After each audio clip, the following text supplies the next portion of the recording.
Vous êtes nombreux à nous suivre ce matin. Merci encore de votre fidélité. Il est parmi nous, en bonne santé. C'est le sénateur Thani Mohamed Soilihi. Sénateur, bonjour et bienvenue. Bonjour Kamar, bonjour Léonard, bonjour tout le monde. Voilà, sénateur, avec vous, on va aborder quelques points. On va essayer de faire un peu le bilan. D'abord, je commencerai avec vous, avec ce remaniement ministériel, puisque on n'a pas eu la chance de se voir pendant ce remaniement.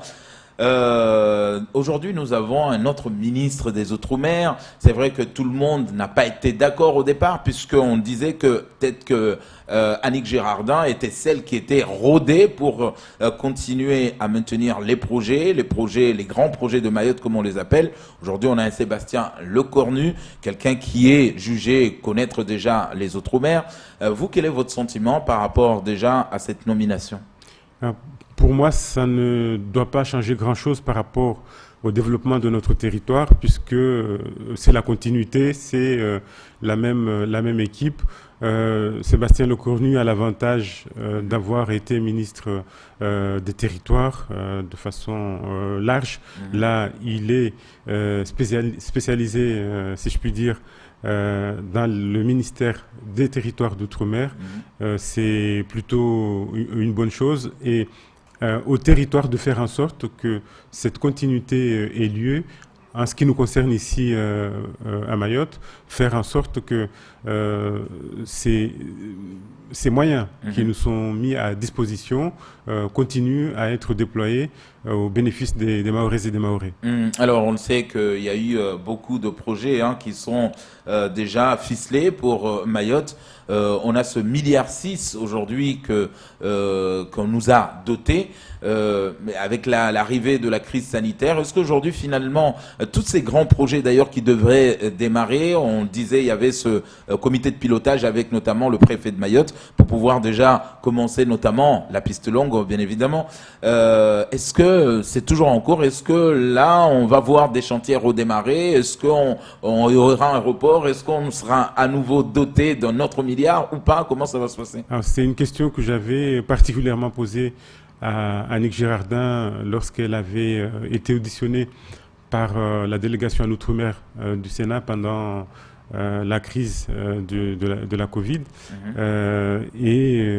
Comme il fallait s'y attendre, elle a insisté sur le fait qu'il n'y avait pas de changement. Certes, la crise a eu et continue à avoir beaucoup de répercussions, mais cette crise ne doit pas impacter sur la volonté de continuer ces projets. Et parmi ces grands projets qui sont attendus, la piste d'atterrissage, l'allongement de la piste, et sans tarder aussi le deuxième hôpital de Mayotte qui doit se construire. Veillons à ce que malgré le retard induit automatiquement par la crise, il n'y ait pas de répercussions plus graves que celle-là, et que, en tout état de cause, ces projets doivent continuer normalement malgré cette crise. Léonard Roudier a une question à vous poser. Oui, sénateur, je voulais parler avec vous du problème de la délinquance. Vous avez reçu notamment fin juillet une délégation du syndicat UNSA Police qui vous ont fait part de leurs doléances, des problèmes qu'il y a, et vous leur avez dit que vous allez en parler au ministre de l'Intérieur, au ministre des Outre-mer. Où en est ce dossier qui est important par rapport aux policiers? Alors, sur le plan de la délinquance, comme j'ai eu l'occasion de le dire récemment, ce qui se passe est parfaitement inacceptable. Ce n'est pas comme si nous ne sentions pas venir ces choses-là. Moi, aujourd'hui, je m'étonne qu'on ait laissé cette situation pourrir. Vous vous souvenez, depuis le mois de Ramadan, avec ces mouringués sauvages en pleine crise de Covid qui étaient organisés, eh bien c'est un sentiment d'impunité qui s'est laissé installer jusqu'à aujourd'hui, et le pire est arrivé il y a quelques jours avec notamment des blessés graves et un mort. C'est quelque chose d'intolérable. Lorsque le préfet Dominique Sorin, il y a 2 ans, est venu après cette crise sans précédent qu'il y a eu ici à Mayotte, des choses ont été mises en place. Moi, je ne m'explique pas aujourd'hui que c'est comme si nous étions revenus à mars 2018. tout ce qui a été mis en place par Dominique Sorin et son équipe, aujourd'hui, est mis à néant. Comment est-ce possible? Justement, on voit que ça ne marche pas. Tout ce qui est mis, il y a des décisions qui sont prises, il y a de préfet en préfet. On dit on va faire des choses, on remet en place, ça ne fonctionne pas. Supposons que vous, aujourd'hui, vous avez la main complète là-dessus. Vous avez le dossier en main, vous pouvez prendre des décisions. Qu'est-ce que vous feriez, vous, pour, je dirais pas éradiquer, mais pour calmer toute cette violence? Qu'est-ce que vous feriez, vous? Alors, je ne suis pas préfet, mais on va faire de la politique fiction. Voilà. Moi, si j'avais été préfet, je continuerai ce que Dominique Sorin a mis en place. Il avait demandé un certain nombre de moyens qui avaient commencé à produire leur effet. Alors, c'est vrai que la crise de la Covid-19 est venue un peu chambouler tout ça. Mais il faut de la présence permanente sur le terrain. Il faut harceler ces délinquants. Ce n'est pas que le travail des policiers et des gendarmes. Il faut que les maires s'impliquent. Vous avez l'exemple d'un maire de la Guyane qui utilise les dispositions de la loi Elan pour éradiquer ces poches de délinquance. Quelles sont ces poches de délinquance? Nous les connaissons. Il y en a une ici dans le nord, il y en a une à Kahani. Il faut résorber ces quartiers. Il faut que chacun s'implique dans cette histoire. Donc c'est-à-dire, monsieur le sénateur, il ne faut pas les laisser gagner du terrain. Mais bien sûr, il faut les harceler. On sait qui ils sont. Lorsque je suis allé voir les pompiers récemment avec le maire de Ouangani, les gens savent qui sont ces délinquants. Et la plupart du temps, ils ne sont pas nombreux. C'est quelques têtes. Vous souvenez-vous de chaque fois je dis il faut couper la tête du serpent. Donc ce n'est pas l'affaire d'une seule personne. Donc c'est ça. Il faut un chef. Il faut un chef qui donne le cap. Le chef des forces de l'ordre, c'est le préfet, effectivement.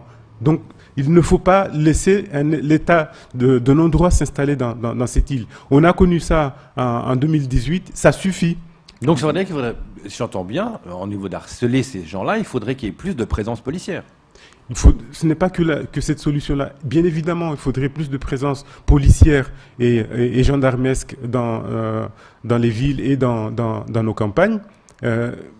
Déployer le terrain, ça implique aussi de faire un travail de coordination avec les polices municipales.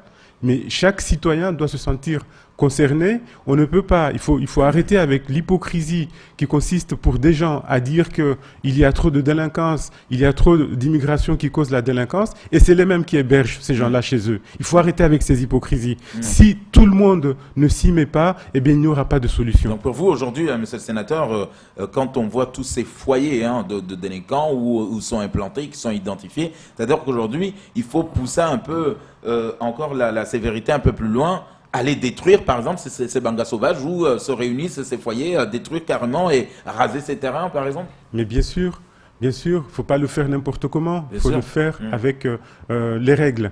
Et la loi Elan offre cette possibilité. Comment pouvez-vous expliquer que, je ne veux pas stigmatiser tel endroit plutôt que tel autre, mais on prend l'exemple de Amuro. Amuro, c'est une zone des pas géométriques, c'est le domaine public de l'État. Comment pouvez-vous expliquer que le domaine public de l'État, depuis ces années-là, depuis le maire, vous vous souvenez de cette affaire, eh bien, on n'est pas géré cette situation. Comment pouvez-vous expliquer que des terrains qui appartiennent au conseil départemental, on le sait, on laisse ces terrains occupés par des personnes en situation irrégulière? Comment voulez-vous comprendre que un maire qui doit maîtriser son plan d'urbanisme, eh bien, laisse pénétrer et laisse s'installer des personnes en situation irrégulière. Donc c'est tout ça qu'il faut arrêter. Je ne dis pas que c'est simple, je n'ai jamais dit que c'est simple, mais il faut que chacun se sente concerné. Ce n'est pas que l'affaire de l'État et de ses services, ce n'est pas que l'affaire des communes, ce n'est pas que l'affaire du conseil départemental, ce n'est pas que l'affaire des citoyens, c'est l'affaire de tout le monde. Et c'est ça qu'il faut coordonner. En tant que préfet, il faut mettre tout ce monde-là en musique pour enfin s'attaquer à ce mal par sa racine. Ça veut dire que le préfet actuel n'est pas assez ferme pour la délinquance? Je l'ai dit en particulier par rapport au Mouringué. Et depuis cette date, effectivement, j'ai l'impression que la situation échappe au préfet. Alors, on l'a dit, monsieur le sénateur, aujourd'hui, nos policiers, nous les avons tous fait défiler ici, selon leurs syndicats respectifs. Et ils nous disent, déjà, le terrain aujourd'hui a changé. Quand on va aux émeutes, quand on va à ces guérillas entre bandes rivales, à ces règlements de compte, aujourd'hui, c'est pas le policier avec sa voiture lambda, comme on a l'habitude, une voiture de patrouille, qu'on doit affronter ces délinquants-là. Mais il nous faut un matériel spécifique pour aller aux émeutes. Parce qu'aujourd'hui, c'est des criminels, c'est des gens qui tuent. Alors qu'une voiture normale de patrouille, avec nos uniformes normales de patrouille, on peut pas affronter. Donc, on veut des moyens. Et tous les ministères qui sont succédés, on l'a entendu, oui, vous aurez les moyens, vous aurez ces unités spéciales pour affronter ces jeunes, mais ils ne sont pas là. Qu'en est-il aujourd'hui? Est-ce que finalement c'est un dossier aussi que vous suivez? C'est un dossier aussi que je suis.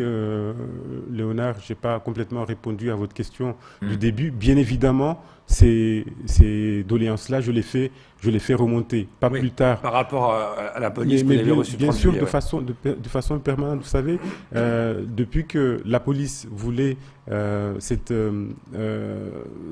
unité qui a été mise en place et qui demande à être renforcée, moi je suis en constante relation avec eux. Et ces choses-là, je les fais remonter systématiquement. Pas plus tard que hier, j'étais en contact avec le cabinet du ministre des Outre-mer qui partait de la Réunion pour rentrer en métropole. Et le sujet était ça. J'ai transmis d'ores et déjà ces choses-là, cette situation au ministre de l'Intérieur, qui effectivement doit voir avec le ministre des Outre-mer qui a la main sur ce dossier, même si c'est le ministre de l'Intérieur qui gère le régalien. Bien évidemment, ces demandes sont remontées.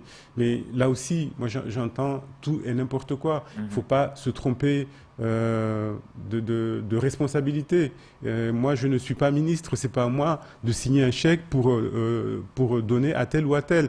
Je transmets, comme d'autres, ces doléances et moi, ce qui me concerne, c'est du véritable harcèlement parce que, comme je l'ai dit, on ne peut pas, dans un état de droit, tolérer ce qui s'est passé récemment ici à Mayotte. Parlons de la rentrée scolaire, une annonce qu'a fait le recteur de reprendre la main sur la construction des écoles du premier degré.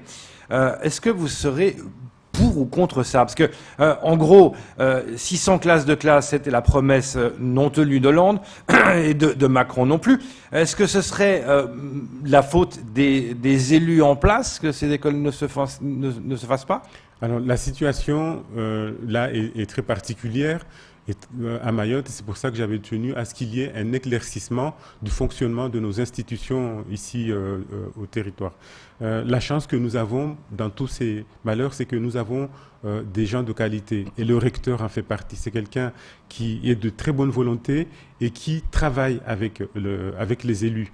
Donc, j'ai cru savoir que effectivement il dit mais faites-moi remonter vos projets et l'État va financer. Donc qu'ils reprennent la main, qu'ils ne reprennent pas la main, que ça se fasse en concertation. Nous savons que Mayotte est l'un des seuls territoires, voire le seul, en tout cas département, où alors que ce devraient être les maires et les conseillers départementaux qui devraient être les artisans, les constructeurs des écoles, c'est l'État qui accompagne tout ça. Donc ça doit se faire en concertation avec tout ce monde-là et non pas simplement dire le recteur récupère la main ou c'est au maire de le faire. Toujours est-il que ces promesses que vous avez rappelées, en ce qui concerne ce quinquennat, parce que c'est un peu tôt pour tirer le bilan d'Emmanuel Macron. En ce qui concerne ce quinquennat, je crois que c'est 500 millions d'euros qui sont mis sur la table. Eh bien, je pense que lorsque le recteur dit cela, c'est tout simplement qu'on lui remonte des projets pour consommer ces 500 millions d'euros. Alors souvent, on le disait quand Léonard Rodier avait abordé ce sujet, monsieur le sénateur, est-ce que finalement c'est pas un peu le serpent qui se mord la queue? Quand on nous dit des fois vous n'avez pas l'ingénierie, on sait que nos écoles, vous l'avez dit, entre les communes et le département, à l'époque nous avions cette ingénierie, moi je l'appelle ainsi parce que nous avions le SMIA, mais aujourd'hui l'État a décidé qu'elle n'était plus valable, qu'elle n'était pas apte bien évidemment à construire ces écoles. Notamment sous l'ère du préfet Jacques Witkowski. Aujourd'hui, est-ce que c'est pas regrettable de ne pas avoir une institution comme le SMIAM? Il faut toujours faire attention lorsqu'on parle d'ingénierie parce que c'est vrai que globalement, en quantité par rapport aux enjeux, ce n'est pas que nous n'avons pas d'ingénierie, mais l'ingénierie est insuffisante. Et il faut faire attention à ne pas insulter ceux qui détiennent cette ingénierie et qui font de l'excellent boulot. Nous avons vu des maires, malheureusement, il y en a une qui a fait un excellent travail et qui n'a pas été reconduite, mais c'est ainsi, c'est la démocratie. Nous avons des maires qui ont fait de l'excellent boulot. Nous avons cette proposition qui consiste, après la dissolution du SMIAM, à faire en sorte que ces constructions se fassent en commun avec les services de l'État. Je n'ai pas l'impression que, s'agissant des constructions scolaires, il manque de l'ingénierie. Ou alors, il faudrait le dire. S'agissant de ce point très particulier, je pense que c'est l'un des exemples où il faut distinguer, il faut être relatif, parce qu'à mon avis, il ne manque pas de l'ingénierie dans les constructions scolaires. Pour finir, parce que le temps passe, on parle de politique fiction. Vous savez, évidemment, vous êtes actuellement vous êtes président du Sénat. Il y aura les élections sénatoriales en septembre. Un tiers sera renouvelé. Est-ce que vous êtes confiant? Est-ce que vous pensez pouvoir avoir de nouveau le soutien, rester à votre place? Comment ça va se passer pour vous? Alors, ce n'est pas le tiers, c'est le double, c'est la moitié, pardon. La moitié, puisqu'on est passé vous souvenez-vous, de 9 ans à 6 ans de mandat, donc le renouvellement ne se fait plus par tiers, mais par moitié. Effectivement, il va y avoir un renouvellement en septembre, le dernier dimanche de ce septembre, et le Sénat sera renouvelé par moitié. Nous, ici, à Mayotte, nous ne sommes pas concernés, mais le bureau va fatalement changer. Est-ce que ce seront les mêmes qui seront reconduits ou pas? En ce qui me concerne, les choses sont claires. Moi, je n'ai pas signé pour 6 ans parce que le groupe qui m'a porté comme vice-président au Sénat, nous nous sommes mis d'accord que c'était pour 3 ans. C'est comme ça d'ailleurs dans tous les groupes. À chaque renouvellement, on rabat les cartes. Mais Léonard, il faut arrêter. Quand on est vice-président du Sénat, ce qui est un honneur, c'est pour participer au fonctionnement de cette belle institution, de ces institutions de la République. Il faut tordre le cou à cette légende qui veut que parce qu'on est vice-président du Sénat, mais en fait on peut faire comme ça et tout.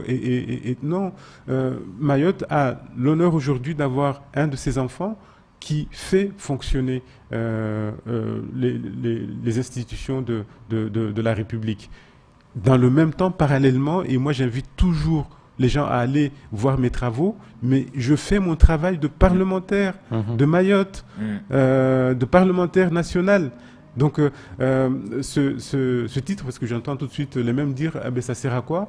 Eh bien, ça sert à ce que Mayotte soit aussi dans les institutions de la République. Et effectivement, j'espère que cette place-là fait qu'on est mieux entendu que si on n'est pas dans le bureau, si on n'est pas vice-président du Sénat. Mais moi, ce n'est pas parce que ma vice-présidence va s'arrêter là, fin septembre, début octobre, que je vais cesser de me battre. Je vais encore plus me battre. Quel sera votre prochain combat, justement, votre prochain combat pour Mayotte? Alors, mon prochain combat pour Mayotte, c'est en lien avec la CUF, la Commission de l'urgence foncière, qui a commencé ses travaux de titrisation de parcelles. C'est un enjeu très important parce que avec cette titrisation, chacun aura sa parcelle et ça, avec les impôts qui seront prélevés dessus, notamment les collectivités vont pouvoir s'enrichir davantage.